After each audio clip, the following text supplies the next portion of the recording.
Let us pray.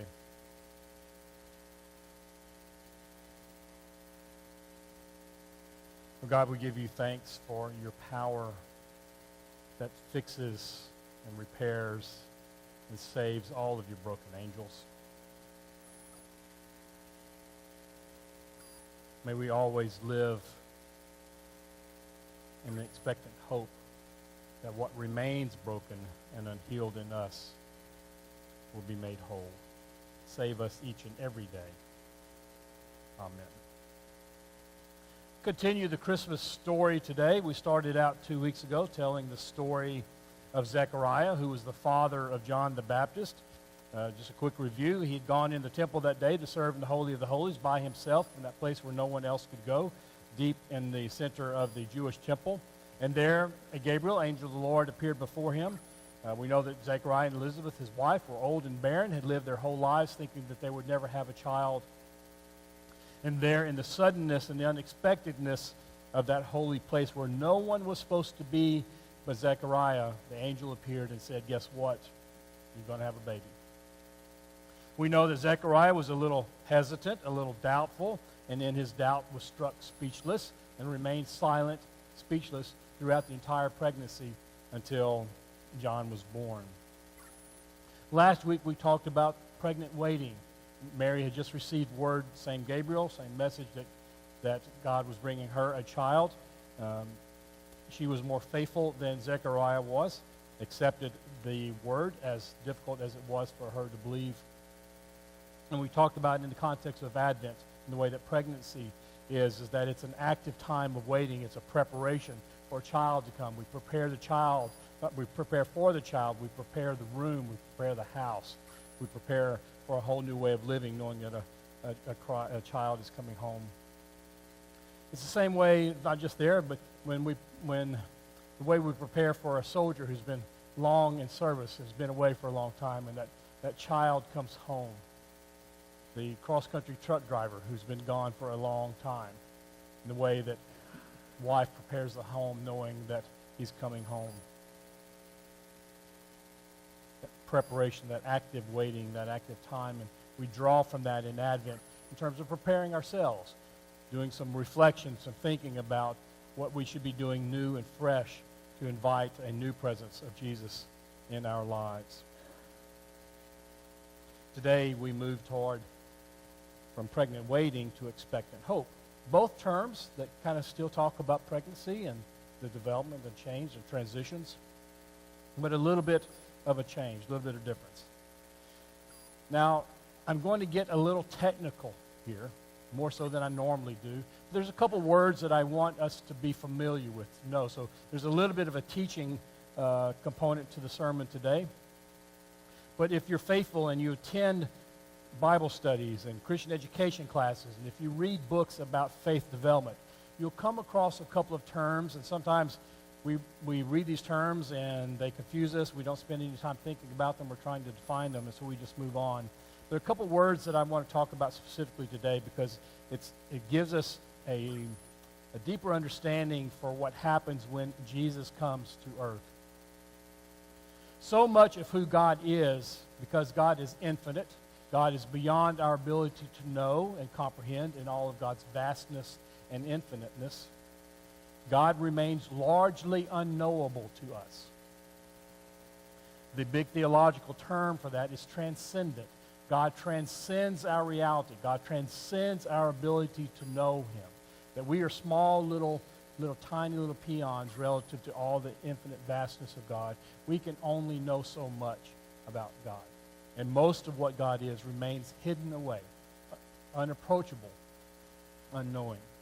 When we look into the Old Testament, we really see very, very few cases, 8, maybe 9 or 10 situations where in some form or fashion there is a revelation of God in some more physical way, usually in the form of an angel.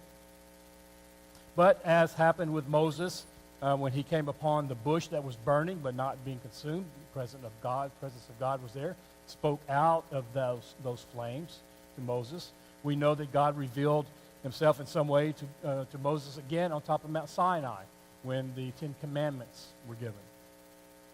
One of my favorite expressions, and it was the first Bible story that I connected to when I came back to the church, is the story of Jacob wrestling the angel of the Lord on the banks of the river Jabbok. Jacob was left with a limp in his hip. He had been touched by the Lord, and that was a mark. In fact, he got a new name. He went from being Jacob to called Israel. Israel, one who wrestles with God. That was a good image for me for a long time. One who wrestles with God.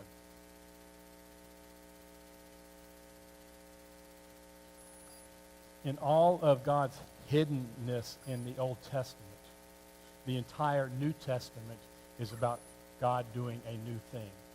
And what was unknowable, what was unrevealed, what was so difficult to relate to and connect with, became connected to us when God sent his own presence into the world as a child. That what was unknowable and beyond our ability to see and comprehend and touch and relate to, what was infinite and unknowable was made knowable. So what was transcendent transcends nature, reality, time, creation, broke into creation and became immanent. God is both transcendent and immanent. Now, there are two other words that sound like immanent. There's immanent, which means famous. Einstein was an eminent professor of physics. That's immanent. There's imminent, like imminent disaster. The tornado that's right out the window, there's getting ready to be an imminent disaster. It's right here, right now. That's imminent. Immanent, the word we're talking about today, means becomes real. What was transcendent and what was separate and apart, unknowable, suddenly becomes knowable. And that's only because of what God did for us by sending his infiniteness in a way that we can't comprehend. How do you pack all that is infinite into a 10-pound baby boy? I don't know how that works. But that's incomprehensible to me. But yet that's what we believe. That's what our faith tells us, that Jesus was the infinite God, the transcendent God, made real, immanent. Transcendent and immanent. They are exact opposites. One means unknowable, transcendent. The other one means knowable. God is that paradox who is both unknowable in his infiniteness, but at the same time is able to make himself known to us. Now, there's another word that we use to describe immanent. If you grew up like I did in South Louisiana, where there's such a strong prevalence of the Roman Catholic Church, if you grow up around Catholic churches or Catholic schools, sooner or later you will see a church or a school named the Church or the School of the Incarnate Word. Incarnate, the word incarnation. We don't use the word incarnation very much, but we might use it as reincarnation, that what was real at one point in time went away and has been reincarnated. It was real, was not real, was reincarnated. Incarnation just means in bodily form, that Jesus represents God who has no body, comes into the world, now has a body. So Jesus is God incarnate, the incarnation of God.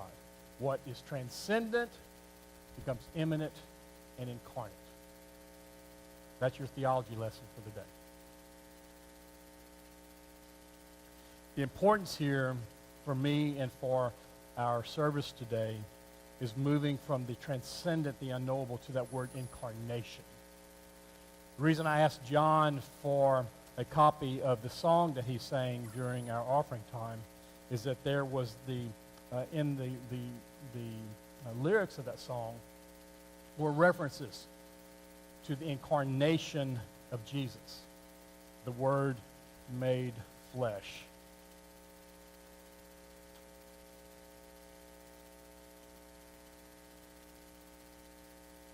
Word of the Father, now in flesh appearing, was the line. Word of the Father, capital W, the Word, the Word made flesh. That means incarnation. To be made immanent. The Word of the Father, now in flesh appearing. The Word, which was transcendent, becomes real now in flesh appearing as the incarnation of God. It's that incarnation that has everything to do with today's message about expectant hope. When we live outside of a faith life and an understanding of what hope really is, we use words like, man, I hope I get a new truck. I hope I get a new car. I hope I get a boat. Or hope I get a new job. I could really use a job. I hope I get a job. And we hope for this and we hope for that.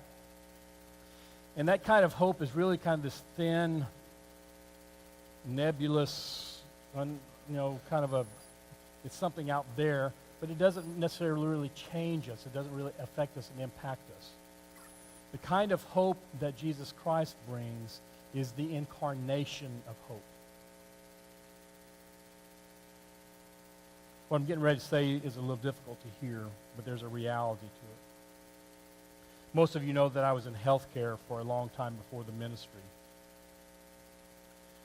Part of that meant that for 7 years in my early career, I was an autopsy assistant. We did all of the medical legal autopsies for the 5 parishes, the 5 counties in southwest Louisiana. That meant I saw a lot of suicides on a morgue table. The last 14 years of my career working in organ donation, I saw some of those same kinds of folks, but it was on an operating room table as they became donors. Once I became a pastor, I began to understand something that I couldn't have understood back then, which is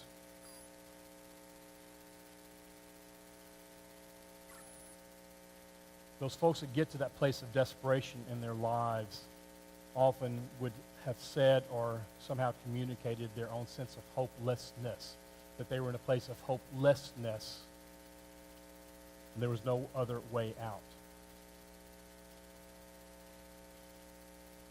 Well, my contention is that if hope comes from God, and I believe that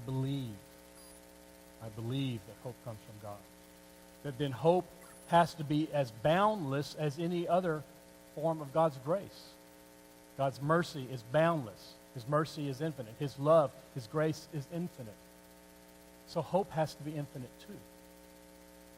There may be a perception of hopelessness, that in our despair, and particularly when it is wrapped up in chemical dependencies, and there's mental illness involved, that web of darkness and those webs of lies that chemical dependency and addictions and mental disease, the way it contorts the truth, they create an overwhelming perception of hopelessness.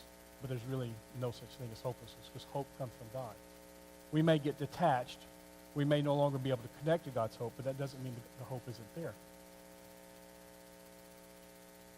All of those people, my contention has always been that everyone that I ever saw on one table or another was loved by somebody. Parents, a spouse, sibling. Somebody loved that person and was heartbroken because of what happened. But love was not enough. Love was not enough.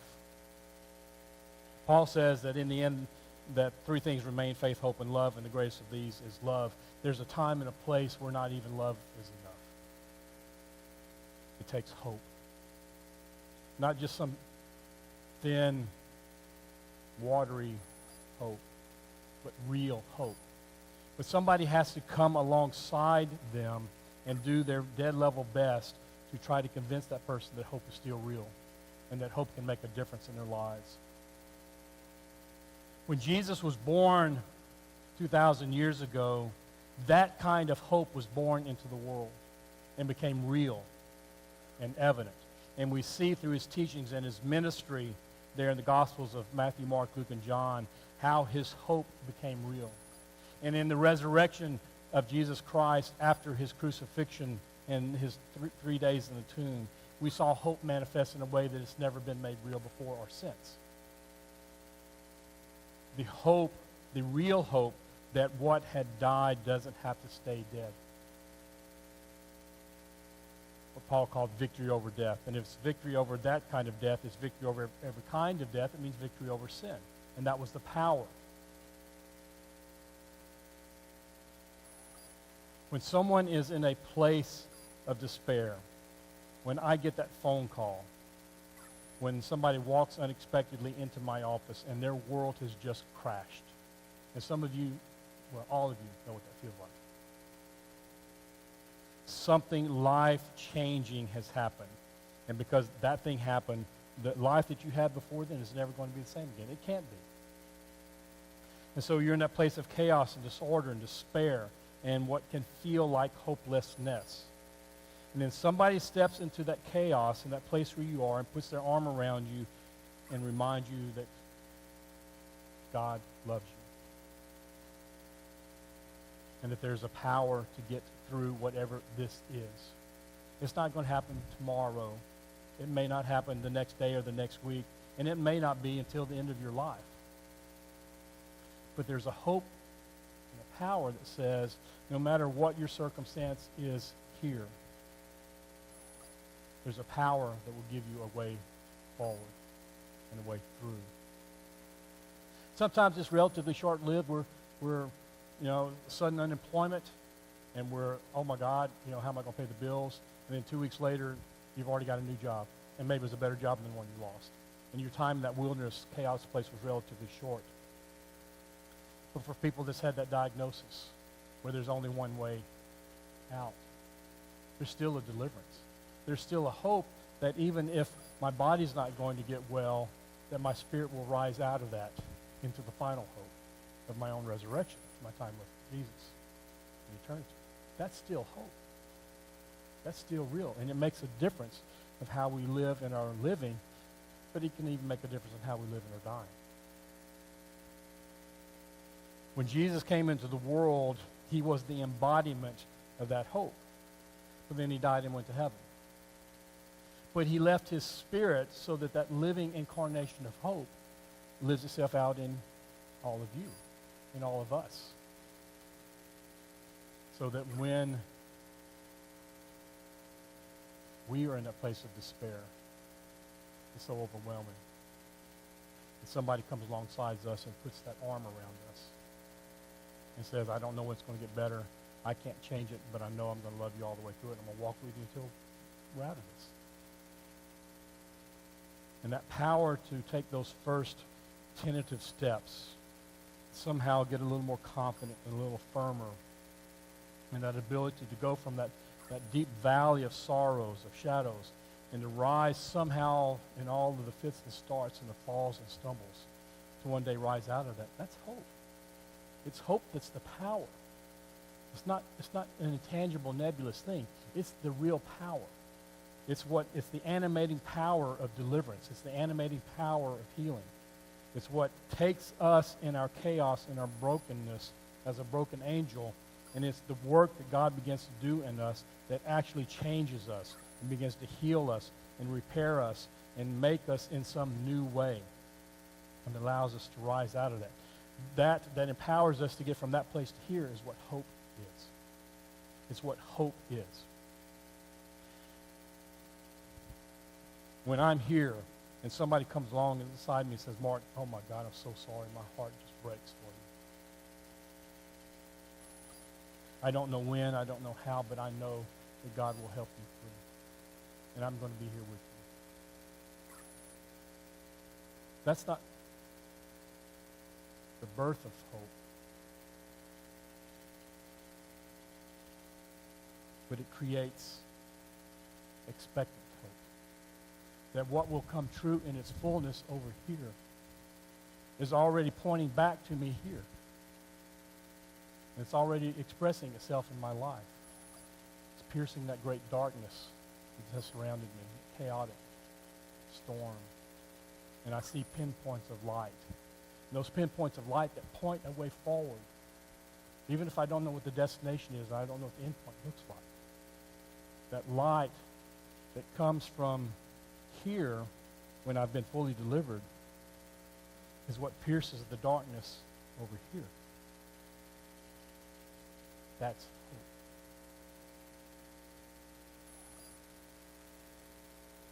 And that's the hope that you can hang your next breath on. That's the hope that you need to take that next breath when you feel like you can't breathe at all. When you're too weak to even step and all you can do is crawl.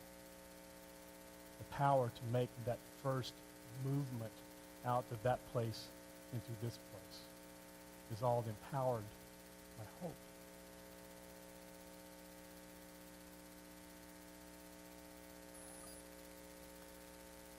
We talk about this new ministry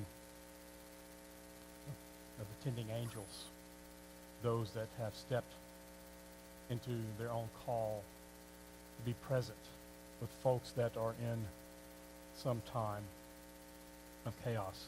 Aging is its own time when we become unable to participate anymore and we get isolated in our homes. Get isolated at home because we're recovering from surgery. We can't participate in life. Things begin to just not work the way they used to, as often as they used to, and to the level that it used to. It's part of getting old. But there's still value, and there's still things that can be done, and out of the sadness and the sorrow of losing what we've lost, there's still all of the possibilities of what can still happen. And what gets us from there to here, whatever that looks like, is hope. And we have that responsibility to be that presence of hope. We have to be the embodiment, the incarnation of hope to those who feel like there is no hope. And not just hope, but joy, the incarnation of peace, the incarnation of mercy, the incarnation of healing. Whatever it is that they are starving of, whatever that part of them that's broken, that God has a grace for, we are given the ministry of being there for that person, for those people, to serve and to love and to care and to nurture.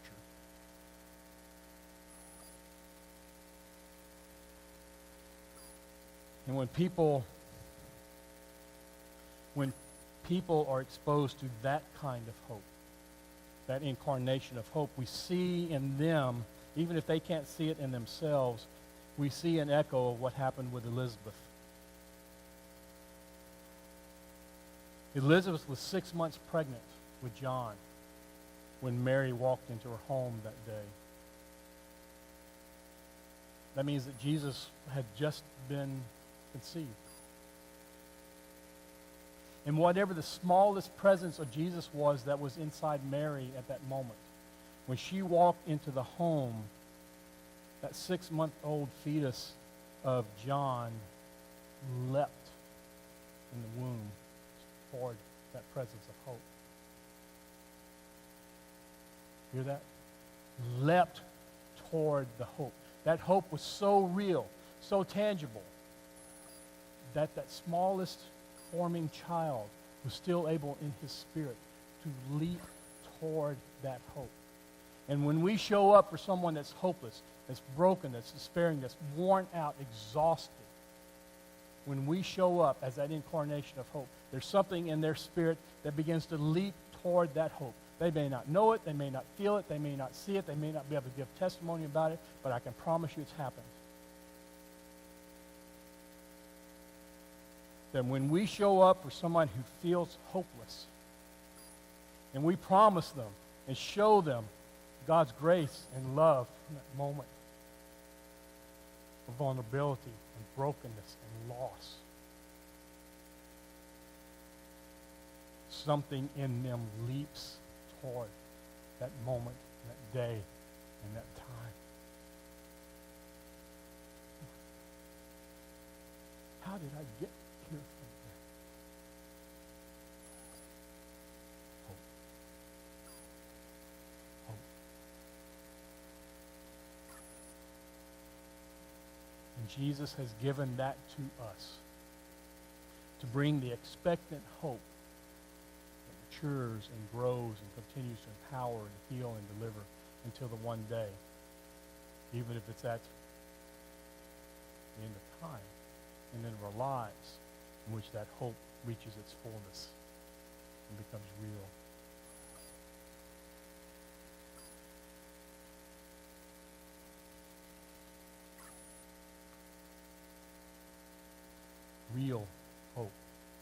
God's hope causes us to leap. Leap out of our present and toward a future. Healing and wholeness and deliverance. I want to end with it's a prayer that I wrote a number of years ago when I was going through my spiritual direction training, those 3 years to become a credentialed spiritual director. All people who participate in these programs are challenged early in the training to write what's called your principle and your foundation. It's your spiritual principle and foundation. Who are you in God to the best of your understanding? You've got one page to do it. First time I did it was in 2004, first time I went through spiritual direction.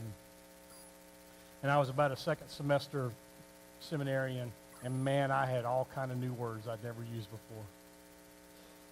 I took that one sheet of paper, and there wasn't any white space left on it. I used up every word I could think of. And it was the biggest pile of hooey you ever saw. Hooey is what I can say in church. It was close, but it was overwhelmed with my own pride of my new words. So 2010, I had a chance to rewrite my principle and my foundation. It came out a lot simpler, and that's what this is. One of the great saints of our faith is Julian of Norwich. She was a nun, an English nun of the Middle Ages. We don't know an awful lot about her, but we have a number of her writings. And probably the phrase that is most well known, most associated with her is this, and you may have heard this before somewhere somehow. This phrase, all shall be well.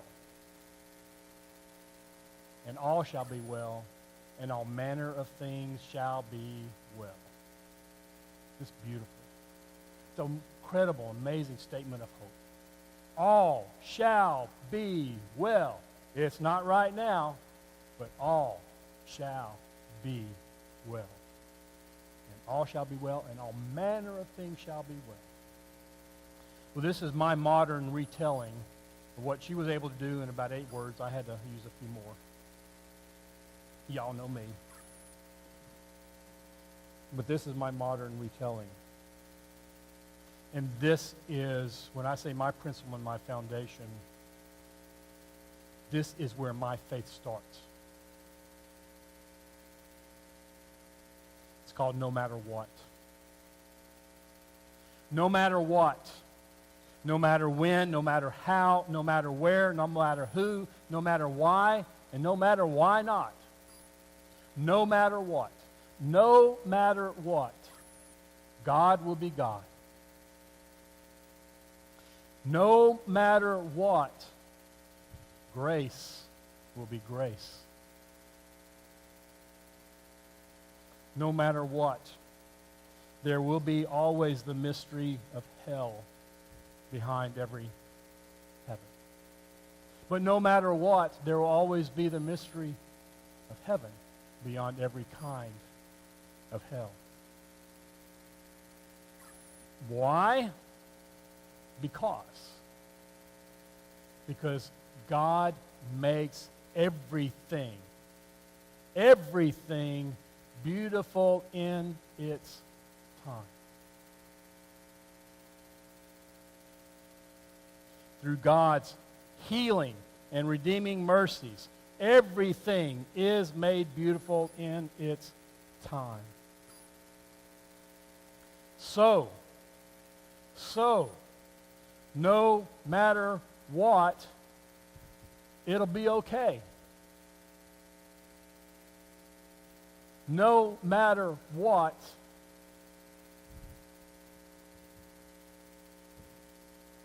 I will be okay. Thanks be